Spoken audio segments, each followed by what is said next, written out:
das frentes de atuação do Ministério Público do Estado do Rio de Janeiro é promover a ampliação do acesso à documentação básica e combater o subregistro na vida do cidadão. Durante a pandemia de Covid-19, com o objetivo de erradicar o subregistro de crianças recém-nascidas no Rio de Janeiro, o MPRJ criou o projeto Nascer Legal. E para falar sobre esse tema, a nossa equipe veio até a sede da instituição para conversar com a Procuradora de Justiça, Eliane de Lima Pereira, e a Promotora de Justiça, Viviane Alves.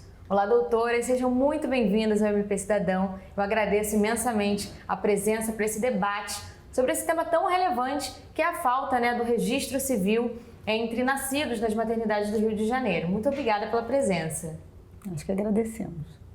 Para começar esse bate-papo, eu queria perguntar o que é esse projeto Nascer Legal, e quais os objetivos dele? O Nascer Legal, ele tem sua origem numa constatação da doutora Viviane de uma situação muito grave já nos primeiros meses da pandemia, quando, ao confrontar o número de registros de um determinado trimestre, já no período da pandemia, com o trimestre do ano anterior, foi constatado uma defasagem de algo em torno de 1/3. Ou seja, em tese, teria sido reduzido o número de nascimentos em 1/3, o que não é factível, Então, por aí, a gente já percebeu a gravidade desses números e entendeu por bem atuar com a promoção de 2 projetos piloto, com a doutora Viviane e com a doutora Patrícia Hauer.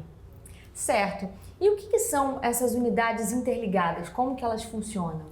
As unidades interligadas, elas nada mais são do que postos avançados dos cartórios de registro civil nos lugares, nas unidades de saúde, inicialmente com mais de 100 nascimentos por mês. Isso é o que determina a Lei Estadual 7088 de 2015, que criou as unidades interligadas e estabeleceu essa dinâmica, vamos dizer assim. Então, esses postos avançados dos cartórios tem a oportunidade de atuar assim que a criança nasce, diminuindo muitíssimo as chances do subregistro. E agora sim, falando dos motivos, quais seriam os principais motivos causadores de subregistro que o projeto Nascer Legal visa combater? Bom, combater o subregistro por si só é algo muito importante, é um projeto de muita relevância, muito impacto. Se nós pensarmos que o Brasil, na década de 90, no início da década de 90, tinha um percentual de subregistro em torno de 20%. Em 2015, com todos os esforços que foram feitos nesse sentido, esse número já cai para 3%. Então, foi algo muito efetivo, as políticas foram muito efetivas e o Brasil, inclusive, teve esse trabalho exportado para outros lugares, considerando que o índice de subregistro é muito importante e é refletido, inclusive, no IDH dos países, Então, enfrentar o subregistro é o primeiro objetivo do Nascer Legal, Mas as causas que dão origem ao subregistro são inúmeras, desde questões culturais a questões relacionadas à falta de acesso material para acessar os cartórios. É bom que a gente lembre também que, em razão dessas políticas que eu acabei de mencionar, apenas em 1997 o registro de nascimento passou a ser gratuito. Então, até esse tipo de empecilho contribuía para os números que eram realmente muito assustadores. É importante também a gente lembrar que a ausência de documento geracional, ou seja, o não registro de gerações anteriores, ele acarreta muitas vezes o não registro da criança, muitas questões relacionadas à paternidade. A gente tem aí também um subregistro da paternidade, o que é bastante importante. A mulher acaba nutrindo a expectativa de que esse pai vá reconhecer essa criança nos primeiros momentos após o seu nascimento. Então, são inúmeros, mas a gente precisa identificá-los para que o combate seja efetivo. Doutora Viviane, agora falando um pouquinho sobre a instalação do projeto Nascer Legal, como foi a instalação no Hospital Mãe de Mesquita e na maternidade Maria Amélia Buarque de Holanda? Primeiro, eu gostaria de complementar a doutora Eliane com relação à gestação desse projeto Nascer Legal, porque ela disse que seria a partir dos dados que eu colhi. Isso foi um dos motivos que ensejou a criação do projeto Nascer Legal, que a gente fala que tem mães biológicas e tem mães e pais socioafetivos, que são aqueles que vão integrando o projeto no decorrer. E, na verdade, a partir já de uma constatação da Comissão Permanente Multidisciplinar de Erradicação do Subregistro Civil de Nascimento e Acesso à Documentação Básica, que é esse nome grande para a COESUB do MP, né, já havia ali, através de umas reuniões do grupo de trabalho de unidades interligadas, que a COESUB participava, e a doutora Patrícia Hauer, também da 2ª Promotoria de Tutela Coletiva da Infância e Juventude, já viu a necessidade de um monitoramento dessa política de unidades interligadas. E aí, a partir de reuniões que foram feitas com os integrantes do projeto, a colaboração técnica das unidades interligadas que já haviam nesses hospitais iniciais e com o pessoal da saúde, da assistência social dessas 2 localidades que foram eleitas para serem os projetos pilotos, nós desenvolvemos ferramentas e formulários e possibilidades para fazer esse monitoramento. Então, essas 2 maternidades e suas respectivas unidades interligadas serviram para que a gente traçasse os fluxos, traçasse os itens que seriam pesquisados através dessas ferramentas eletrônicas que constituem o projeto Nascer Legal. Certo, perfeito. E agora sim, falando um pouco do acompanhamento, né, das unidades interligadas de cartório, como que é feito esse acompanhamento? Eu acho que antes de falar do acompanhamento, é importante que a gente fale dessa gestação, né? Como bem identificou a Viviane, ela é uma gestação coletiva, né? E é muito importante que realmente a gente dê todos os créditos para a coordenação da COESUB, através da Tula Brasileira, que é uma especialista no tema, toda a equipe, as colegas que compõem essa gestação coletiva, né? Doutora Patrícia Hauer, doutora Roberta Ribeiro, doutora Patrícia Carvão, enfim, e quem vier será bem-vindo, né, nesse nosso projeto coletivo. Esse acompanhamento, né, essa articulação para a implementação, ela tem que ser multissetorial. Ela sempre tem que ter uma perspectiva interdisciplinar e precisa ser intersetorial. Então, são vários os atores com os quais nós temos que conversar, né, com o sistema de saúde, prioritariamente, com o sistema dos cartórios. Por exemplo, né, vou dar um exemplo, né, é muito importante que o horário de alta dessa mãe, desse bebê, esteja condizente com o horário de funcionamento desses postos, dos cartórios. Então, se não houver esse diálogo, a efetividade da política ela vai ser reduzida. Sim. Então, o Ministério Público está aí para azeitar esse diálogo com os atores, né, não executar a política, mas promover, mas identificar, fomentar as políticas que são realmente suficientes e necessárias para o enfrentamento do subregistro. Além desses setores, a gente sempre destaca a importância muito grande do DETRAN, né, dos postos do DETRAN nessas unidades, uma vez que, não raro, mães que não têm documentação conseguem, através dos postos do DETRAN, essa identificação na própria maternidade, o que viabiliza o registro da criança, né? E aí eu sempre gosto de reforçar que a criança registrada na maternidade ou numa unidade interligada, se a gente preferir, é sempre uma criança que é retirada imediatamente de uma rota de vulnerabilidade e é posta numa rota de cidadania, de garantia de direitos. Então é por isso que é tão importante que essa garantia seja implementada, seja efetivada já no momento pós-nascimento. Então, nossos esforços estão assim, bem condizentes com essa perspectiva. Perfeito, doutora. Bem esclarecedor, inclusive, sobre a importância do DETRAN, né? Doutora Viviane, como ocorre, então, o monitoramento por parte do MPRJ dos registros de nascimento realizados por meio desse projeto do Nascer Legal? Esse monitoramento ele ocorre a partir do preenchimento de 2 formulários. Um formulário será preenchido diariamente pelas unidades de saúde, pelos hospitais, que vão informar ao Ministério Público quantos nascimentos ocorreram naquela unidade. Também vão ser informados os motivos das pessoas que não registraram. Existe um questionário que é feito para aquelas mães que não registraram os filhos naquela unidade, acerca dos motivos que levaram ao não registro civil naquela unidade de saúde, utilizando-se da unidade interligada. Então, um formulário vai alimentar o sistema do MP com esses dados da saúde e um outro vai ser preenchido pela unidade interligada do cartório, informando quantos registros de nascimento foram feitos naquela unidade interligada naquele dia. Então, a gente consegue um monitoramento diário do total de partos em determinada unidade de saúde, estabelecimento de saúde, hospital, e o número de registros de nascimento. E através desse cruzamento, a gente consegue obter o índice de cobertura daquela unidade interligada.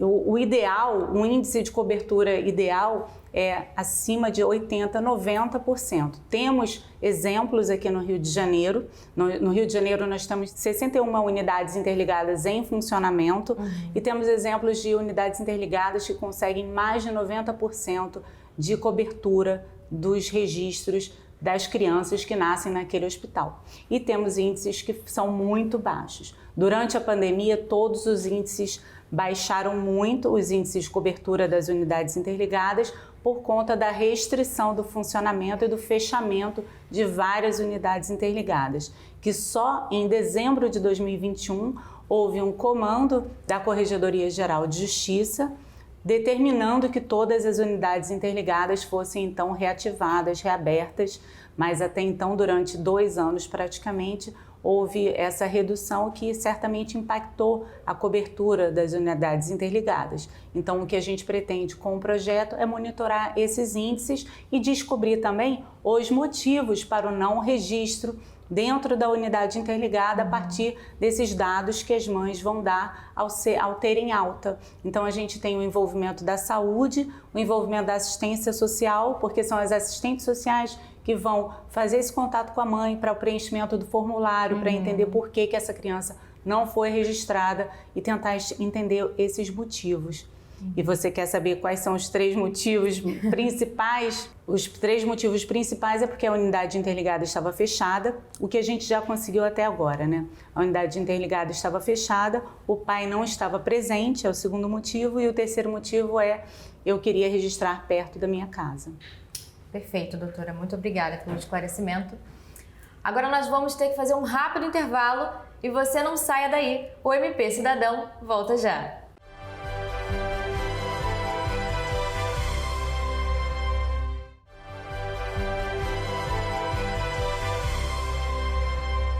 E o MP Cidadão está de volta. E hoje estamos entrevistando a Procuradora de Justiça, Eliane de Lima Pereira, e a Promotora de Justiça, Viviane Alves, sobre o projeto Nascer Legal, que é mais uma iniciativa do MPRJ para erradicar a falta de documentação dos recém-nascidos.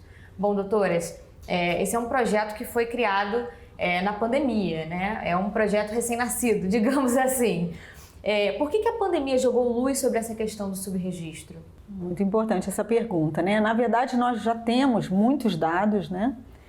Só para que a gente tenha uma ideia, em 2010 foi realizado o último censo que apontou que havia no Brasil 170 mil crianças de 0 a 10 anos sem registro. Ou seja, sem acesso a mais nenhum direito, né? O PNAD, o último PNAD de 2015 apontou que 3 milhões de pessoas no Brasil viviam, né? Sem documento. Então, de maneira que já havia essa compreensão da máxima importância do registro de nascimento e da documentação básica. Na pandemia, depois dessa sacada, né, desse insight que eu sempre destaco da Viviane, quando ela fez essa comparação já mencionada no início do programa, nós percebemos que isso era muito urgente, que era urgente um trabalho, eu diria, preventivo do Ministério Público, porque percebemos que esse aumento do subregistro ele já está contratado. Nós temos, até os dados de 2019, que é o que dispõe o IBGE, um índice de subregistro em torno de 2,7. Então, existe toda uma expectativa, por tudo isso que a doutora Viviane explicou, de que esses dados vão disparar quando saírem as publicações relacionadas a 2020 e anos posteriores. Então, o Ministério Público percebeu, com a sensibilidade também relacionada à primeira infância, da doutora Viviane, e já uma concepção nossa que já vínhamos monitorando, já temos inclusive trabalhos de pesquisa relacionados ao monitoramento das unidades interligadas com as taxas de cobertura. Nós percebemos que era muito urgente, então esse trabalho a muitas mãos vem sendo desenvolvido de forma bastante intensa. Certo. E doutora Viviane, como que se deu a recente expansão do projeto e quais os critérios que basearam a escolha dos novos locais contemplados pelo projeto? O projeto Nascer Legal começou com 2 projetos pilotos, como a gente já falou, do Hospital Maria Amélia e de Mesquita, né, o Hospital Estadual. Só que a expansão já estava prevista como parte do projeto, para que a gente pudesse ter uma radiografia do estado como um todo.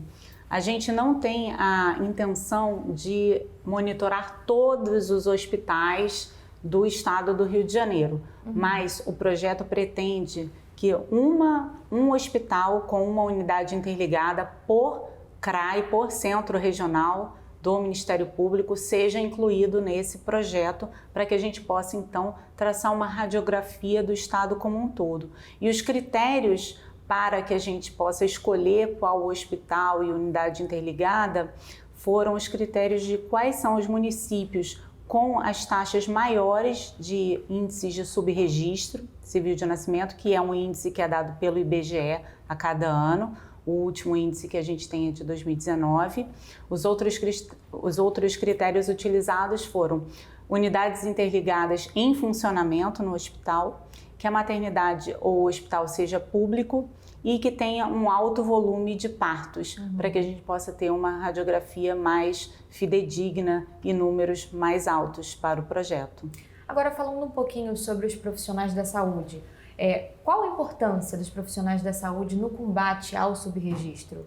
O subregistro civil de nascimento é um tema transversal, que transpassa muitas áreas de proteção dos direitos humanos, né? E a saúde, a gente tem visto como um pré-natal de qualidade pode garantir direitos da criança antes dela nascer e depois de nascer. Já tem diversos estudos que falam com um pré-natal adequado, índices melhores de saúde, desempenho, educação, posteriores são obtidos.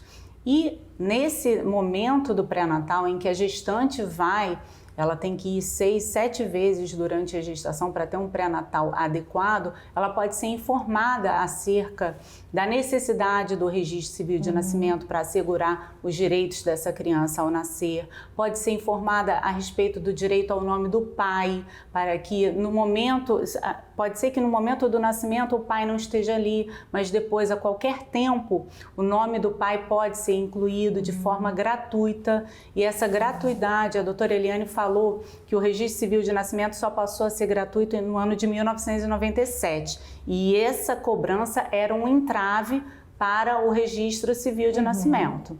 E o direito à averbação do nome do pai, né, depois que o registro civil é feito, qualquer elemento que vai entrar nesse registro, a gente fala que vai averbar. O nome do pai também averba esse assento de nascimento que foi feito no início. Ele era cobrado, até 2016 ele era cobrado. Então é muito importante que os profissionais de saúde orientem que esse é um direito à gratuidade, não há mais possibilidade de cobrança. Mas infelizmente a gente sabe que em alguns locais ainda se faz a cobrança. Mas por isso que é importante que a capacitação dos profissionais de saúde, nesse momento do pré-natal, já antecipando essa possibilidade do registro dentro do hospital em que a criança vai nascer, na unidade interligada. Agora, doutora Viviane, o MPRJ já identificou casos de bebês que deixam maternidades contempladas pelo projeto Nascer Legal e que saem sem a certidão de nascimento. Por que isso ainda acontece e qual iniciativa foi tomada para reduzir esse número?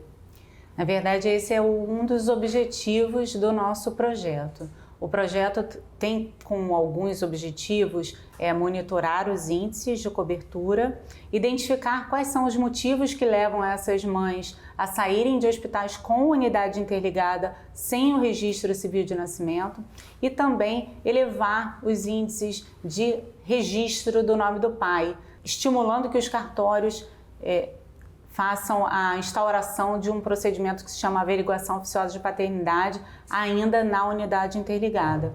Mas os motivos que são os motivos principais para que essa mãe saia da maternidade sem o registro civil de nascimento, até agora identificados, desde que o projeto foi criado em setembro de 2020, são a unidade interligada. O motivo principal é a unidade interligada não estava aberta. Então, em feriados, finais de semana, em horários assim, mais...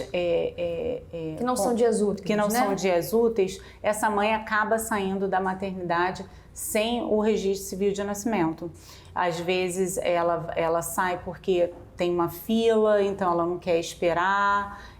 Então, assim, há muitos motivos, mas esse é o motivo principal. Além dos outros, que é o pai não estava presente e ela quer que o pai esteja presente, mas ela de repente desconhece que a averbação da paternidade é gratuita, ela pode sair já com o registro civil de nascimento e depois o pai averbar o nome, ou ela queria registrar perto de casa, o que demonstra também que essa unidade não está de fato interligada, porque ela poderia registrar nessa unidade interligada com o cartório do mais local próximo do nascimento, da residência dela. Esses são os três principais motivos e o que a gente pretende posteriormente, né, nesse projeto, é trabalhar esses motivos junto com as promotorias, junto com o Ministério Público, para que possa a gente aumentar esses índices de cobertura da unidade interligada. E agora, nós teríamos os números atualizados dos registros realizados a partir do projeto Nascer Legal? O projeto Nascer Legal, ele está colhendo dados desde setembro de 2020. Então, nós temos dados de setembro de 2020 até março de 2022. Os dados que eu colhi são de setembro de 2020 até dezembro de 2021. Nesses 2 hospitais piloto foram identificados 10.624 partos, sendo 2.820 altas sem registro, o que equivale a dizer que mais de 1/4 das crianças nascidas nesses hospitais tiveram alta sem o registro civil de nascimento. Eu acho muito importante que o Ministério Público tenha em mente, aliás, toda a sociedade, que esse é um tema absolutamente prioritário, né? E que o acesso ao registro civil de nascimento e à documentação básica pavimenta o acesso a todos os outros direitos. É muito importante que a gente converse com atores, como temos feito com a Sociedade Brasileira de Pediatria, para que isso saia também do âmbito jurídico, uma vez que a gente está falando de um assunto por excelência intersetorial, interdisciplinar. Então, isso é muito importante. O tema ganhou uma relevância, teve exposta a sua relevância, inclusive como tema da redação do último Enem, o que nos deixou a todos muito satisfeitos, porque sabemos da importância. E eu diria assim, para fechar a minha fala, repetir uma frase da jornalista Fernanda da Escócia, que inclusive teve o trecho do seu livro, né, que é uma tese de doutorado publicado na prova do Enem, que contando o seguinte: quando perguntavam a ela, na condição de jornalista, por que ela estava tratando desse assunto, por que ela estava falando desse assunto, ela devolvia a pergunta e perguntava: é tão importante, por que nós não estamos falando só desse assunto? Ou eu diria, inicialmente, começando a conversa com esse assunto. Então, registro aqui nosso reconhecimento no Ministério Público e que tomara seja uma prioridade também do Ministério Público brasileiro como um todo. A gente tem toda a intenção de transmitir essa tecnologia e exportar essa ideia Brasil afora. Inclusive, complementando, o projeto Nascer Legal foi apresentado no Congresso Nacional do Ministério Público, que aconteceu em Fortaleza, no Ceará, e é um projeto que realmente pretendemos que todos os ministérios públicos abracem, porque é um projeto que prioriza a primeira infância, garantindo cidadania a esse bebê desde que ele nasce, desde que ele vem ao mundo. Ele é reconhecido juridicamente e formalmente pela sociedade que ele integra. Perfeito, doutora. E nós ficamos por aqui. Se você quiser rever esta ou outra edição, acesse o canal do MPRJ no YouTube. Aproveite para se inscrever, ativar as notificações e não deixe de nos seguir nas nossas redes sociais que estão aparecendo no inferior da tela. O MP Cidadão também está disponível em podcast nas plataformas Deezer, Spotify e iTunes. Nos vemos na semana que vem. Um abraço, até mais!